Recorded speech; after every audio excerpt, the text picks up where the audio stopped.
Hey everyone, welcome back to the channel. If you're new here, my name is Rahul.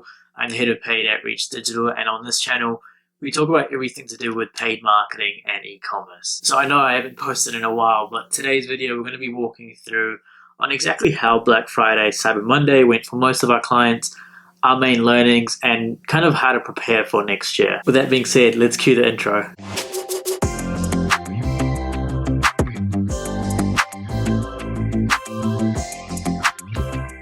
So the first thing I'm going to actually walk through is the types of offers we actually ran across our clients. Now, majority of the offers we ran were super simple. The key we've noticed in the last couple of years is making sure your offer is super simple in order for your customers to, one, understand what you're actually offering to them, and two, just making sure there's not many options available for the customers when it comes to checking out or deciding what offer to choose. Now, these offers included one of the following: either a site-wide discount or a bundling. Now, these bundlings can be frequently bought items together, so maybe a shirt, a hat, and some socks, whatever it may be. We noticed those having a higher effect in terms of your return on ad spend, as well as having a much higher AOV, which means your margins are much better on the ad side. The places we saw most of the success was when we had brands who had either a similar offer or similar site-wide discount to what they ran last year. Now, the reason for that is because we were able to actually reuse ads we ran last year. Most of the messaging on the ads didn't say anything about 2021 Black Friday or anything like that. It just had the offer, simple copy, and all we really worked on was a post-click experience, which is the landing page. This basically allowed us to keep all the engagement we already had on the ads, as well as build more engagement from that. When it came to the site-wide discount, for some brands, we ran anything above 20%. We basically consulted most of our brands and said, if there's anything below 15%, it's not really worth running it. We either don't run a discount at all, or we run something at a much higher value of a discount to the customers. Now, one of the main questions I actually got is, how do you even make a site-wide discount exciting for your customers and also for new customers? Something we did for our brands was actually build hype in, I guess, late September, early October. Now, this included running some lead gen ads as well as regular conversion ads towards a landing page built on Attentive. Now, Attentive will let you collect both SMS and emails. So what we did was basically run ads, $300 to $400 a day towards these landing pages, build a list and saying, if you are on this list, you're going to be eligible for a 20% off site-wide discount on Black Friday, Cyber Monday only. Now, this is basically telling everyone that if you aren't on this list, you're not going to get this discount. So I think that also helped build some hype as well as some urgency. And in return, that just helped us, sell out a majority of our products for some of our clients. So the next part to this video is actually discussing the campaign structures, both prospecting and retargeting. Yes, we did run retargeting, chill out. Majority of our budget was going towards prospecting though. When it came towards retargeting, we ran a combination of structures for some of our accounts. For example, for one of our skincare brands, we had a retargeting campaign set up that if you did not buy from us in the last 90 days, we would retarget you with either the site-wide discount we had running or the bundle offer we had running, featuring one of our most popular products. And that's just to get you back into our ecosystem and seeing if you can start buying again, or seeing the reason why you stopped buying from us. When it came towards budgets, most of the budgets, again, like mentioned, were going towards prospecting. I would say about 80% towards prospecting and 20% towards retargeting. Retargeting was only on a click-through basis, so only on a one-day click window we were looking at. And when it came to prospecting, we were looking at a 7-day click window. Branching off that, we also had an Advantage Plus campaign. Meta did say they were going to release it on all accounts, but as per usual, it did not come true. So majority of our accounts did have it running at a lower budget. I'd say around 15 to 20%. In some scenarios, we were running Advantage Plus only campaigns. And again, we tested a bunch of different concepts. Sometimes we would run, Black Friday only creative inside of the Advantage Plus campaign. Sometimes we would have 0% going towards prospecting, and sometimes we'd have 100% going towards prospecting. What we noticed well is having a combination of, really testing it first, and then having a combination of everything I just mentioned before. So we had success in running Black Friday only creative inside Advantage Plus, going towards 100% of the retargeting audience on a one-day click window. So once we had set up all the campaigns, we didn't touch it too much over the Black Friday, Cyber Monday sale. For most of our clients, it ran either a week long or just for the weekend itself. All we had to do in order to scale was just increase budgets vertically. So this would be looking at hourly revenue on Shopify, as well as comparing hourly spend on Facebook, and just seeing if our revenue is increasing with our spend and how much we can attribute that towards TikTok or Meta itself. When it came towards decision making on a slightly longer window, maybe two days plus, I would mostly look at a click-through basis, so anything from a one-day click or a 7-day click.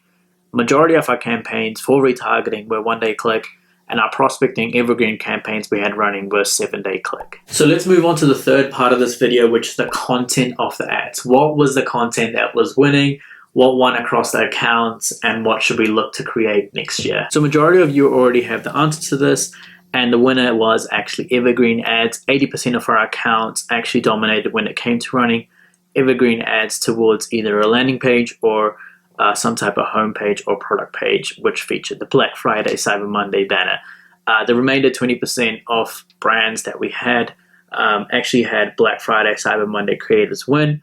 And I solely think that's the reason because we had a longer sale duration for that. So those brands that actually had a higher return on those Black Friday, Cyber Monday creatives was probably because they had a 1 or 2 week sale duration, whereas the other brands that were running just the weekend only, we felt that the evergreen ads just performed better, both on looking at the Shopify metrics as well as the Meta metrics itself. So when it comes to creating content for next year, I think leaving evergreen ads and letting them run in the background is perfectly fine.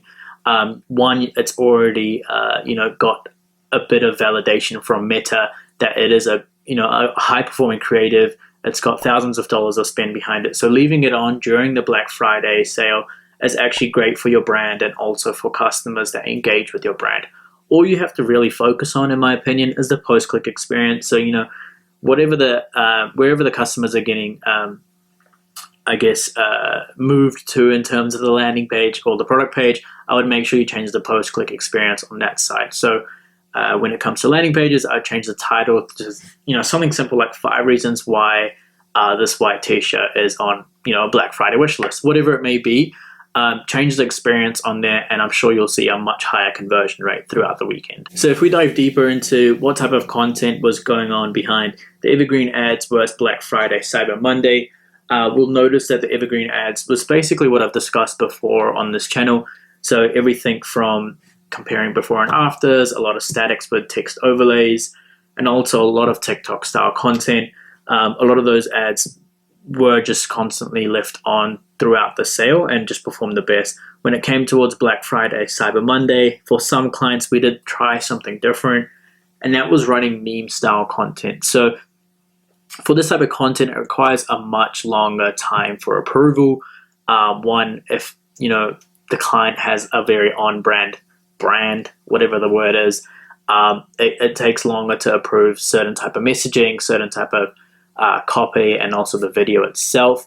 But what we notice is this meme type of videos or statics perform the best in terms of Black Friday, Cyber Monday theme only. Now, what my recommendation would be heading into next year is thinking about the types of offers and also the ads that you ran this year, and seeing when it comes, when you start preparing for this in August next year, is looking back at this and seeing, can we run similar offers? Do we have similar margins that we can, rerun this and we're still really profitable on it? Or do we have to go ahead and create a new offer and new ads? Because if you don't have to, then you can just use the same ads and also use the engagement that's already built on it and really just run more paid towards that. Moving on to the fourth part of the video, which is dates. A small segment of this video, but something that can be discussed a lot in the internal teams and also in the agency side of things is, when do we actually run the sales? When should we be running the sales?